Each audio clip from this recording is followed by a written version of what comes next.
right, guys, one of the ones that you have been patiently waiting for. And I do appreciate you guys' patience. I know we get a few little teasers out there because we get excited about these trucks, but thanks for the patience and understanding that we do want to get these trucks through some of our process before we put them up for sale.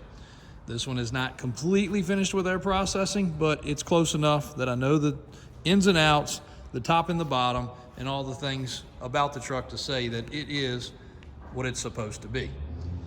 So, 1976, Scottsdale 20 factory 3/4 ton truck, 8 lug, 16.5 slot mags with the Firestone Radial ATX old school tire, which looks a lot like one of the old school Dick CPEC tires that was a bias ply. These are radials and they actually ride good.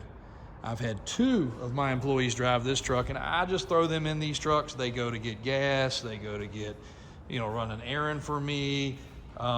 Christian goes and gets pictures, and I don't say anything. I just let them jump in these trucks because I want their feedback. Their feedback is just like a customer coming in here to me, so I like to see what they say.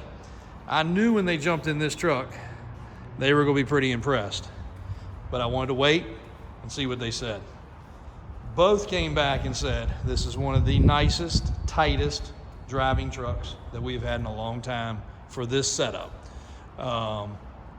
Also, Christian thought it was fuel injected. He said the damn thing accelerates amazing. Now, I've driven it. I love it. I think it's great, but my opinion is only one opinion. But hearing it from others, that's a great thing. I knew the truck was very solid. I'm gonna show you those features in a second. But having that input from them goes a long way, and the truck does. It accelerates great. It's got a well-built small block. Now, the interior will not be for everyone. It's a little bit custom. It does have the speakers cut in the doors. It's got some LED green lights. Dual tanks. Both tanks are under the truck. I have not personally switched the tanks yet. They said they switched and they worked. I would check those myself shortly. The dash is in great shape. The visors are intact.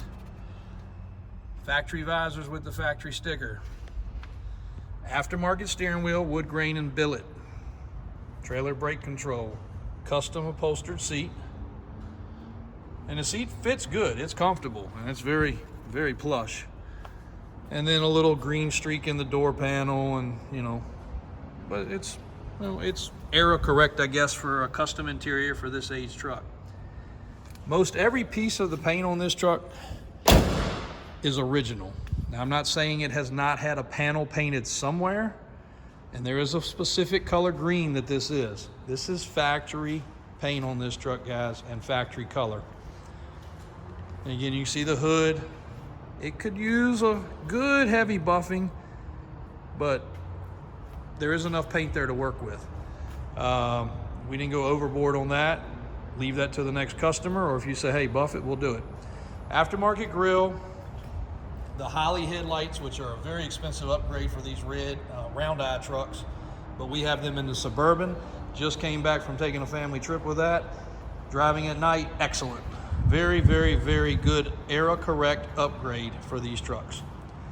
Dual exhaust running out of the back.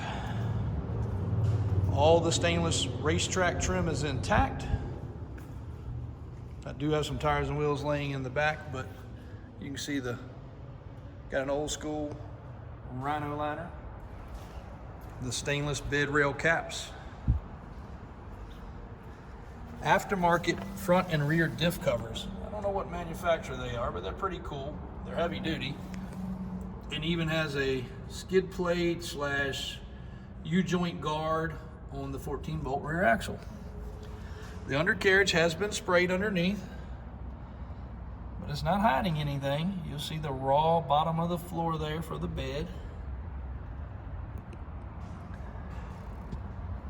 Very solid truck.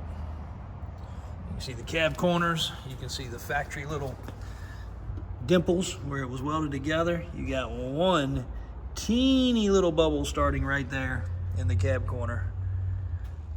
Rockers are great. Bottoms of the doors are great. Probably a 3-inch lift kit. Steering arm has been replaced. Steering angle is nice and straight. Shocks have been replaced. We do need to put the proper bushings in there, as you can see. So that is one of the things that'll get taken care of at the off-road shop. Simple things. Again, when people build these trucks, nobody does everything perfect. We're all human. That's why we try to put the finishing touches on them. It's got a nice set of thick flanged headers. Big distributor. Edelbrock carburetor. Somebody took the time to put some heat covering on the fuel line. Upgraded alternator. Power steering. Power brakes. Got a CVF pump there. Braided hoses.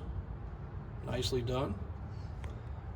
Somebody put a lot of effort under the hood, and I'll fire it up so you can hear it. It sounds really good. No AC truck. Cruise control truck. That's crazy. And I did order a cap for this right here.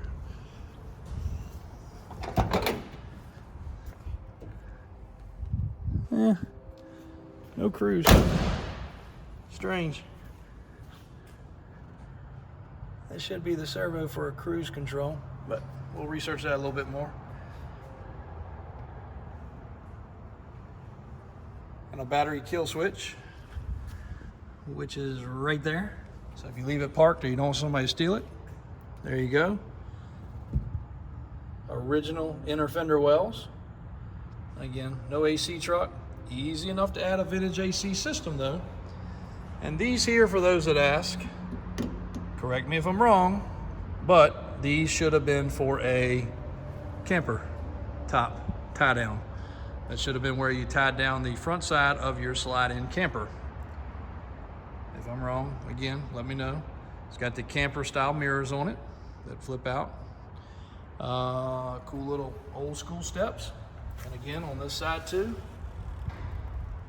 very solid down low.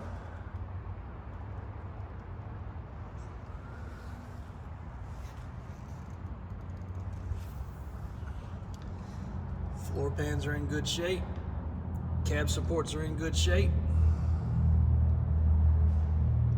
Flowmaster mufflers, it looks like. Good truck here, guys. A very, very good looking truck and a good running truck. And again, a couple of finishing touches for us, but it is on the web, so it is up for grabs. Won't take us much time to finish up what we gotta do.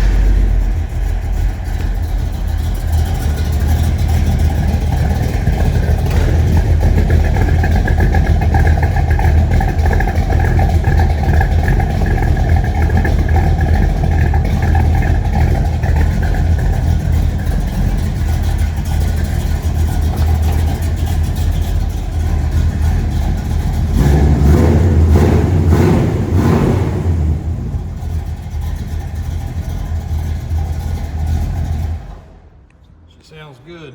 Another nice thing, you can see no overspray.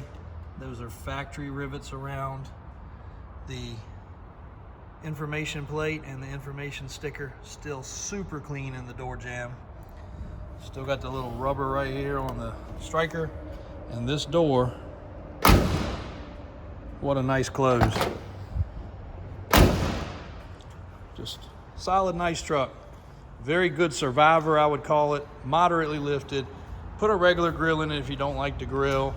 The motor is just enough modified to make some power, but not idle at stoplights. As you can see, all I did was crank the key and she fired right up. Probably a 400-ish horsepower motor, if I had to guess. There she is, guys. Up for sale, 76 Scottsdale 20, $39,995 on this truck. And we did also, while we're at trucks, if you want the 80s body style LS swap, that truck posted today too. Fall Guy truck is now officially for sale. We just did a full walk around video on all the other square bodies.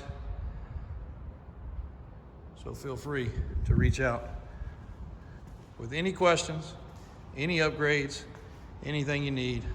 Davis Auto Sales, Davis Off-Road for your parts.